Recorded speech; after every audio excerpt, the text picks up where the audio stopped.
The final film I'm going to talk about today is Colette, which premiered at several film festivals this year and stars Keira Knightley as the French writer. It is directed by Wash Westmoreland, who had previously made all his films with his husband, Richard Glatzer, but unfortunately, Glatzer died several years ago.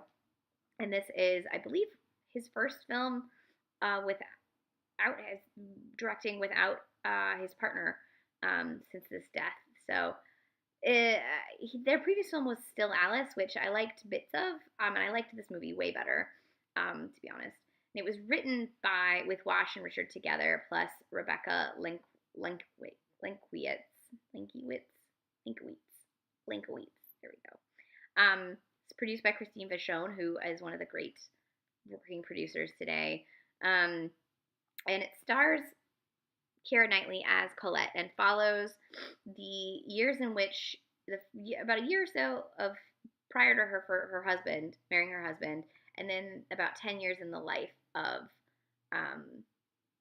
their marriage and the rise of their very popular Claudine books that her husband got the writing credit for, but actually she wrote.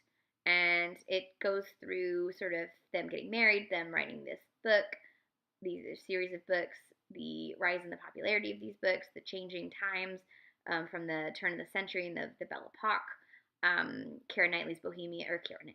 Colette's bohemian leanings, her frank lesbianism, her various partners, um, including Mathilde de Mornay, also known as Missy, who may or may not have been a trans man, where it's sort of research is a little hazy there.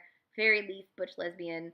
Um, this was a very queer film, and I really enjoyed it. And there were several moments where I think maybe perhaps I was the only queer person in the audience, because there were moments that were really funny that no one else laughed at. And I was like, guys, this is good.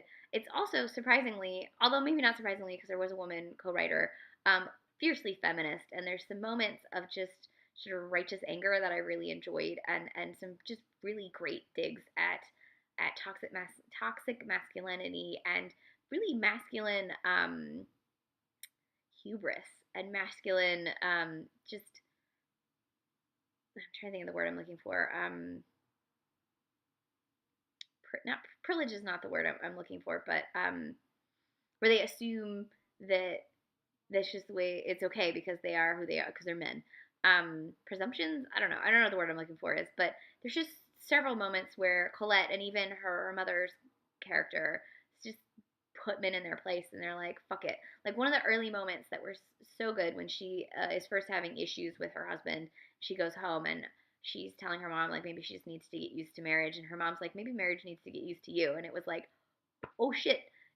Just because it's how things are done doesn't mean you have to accept it, and so she comes back and she lays down the law, and it's throughout the film. It's basically her saying like, I don't care if this is the way it's done. I don't like it, and I'm gonna make my life how I want it to be, and I'm gonna know who I want to know, and I'm gonna do what I want to do, and you're gonna have to deal with it.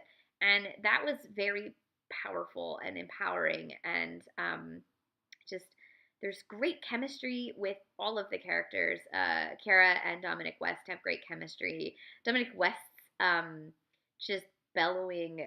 Um, what is the word I'm looking for? Hubris is not the word. His just pompousness is wonderful. He just thinks he can do no wrong. The sun shines out of his ass. Like he is just like, what? This is me. I'm great.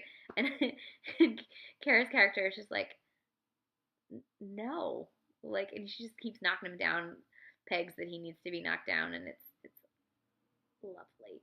Um, and it shows the way in which it's we're still not 100% there in terms of understanding that women know what women want to read, and women know what women want to see, and women can create art about for and by and about women, and they will consume it and they will love it, and it will feel right because it comes from a place of truth, and we're still fighting to have women's truths being told by women. And again, this is a movie that's directed by men, but at the very least, it had a co-writer and a producer who were very strong women.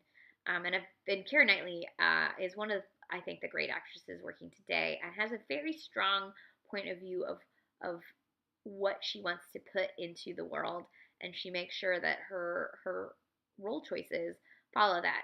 Similarly to someone like Carey Mulligan, who only makes films that really fit into her point of view and the kind of art she wants to put out in the world and the kind of female characters that she wants to put out in the world.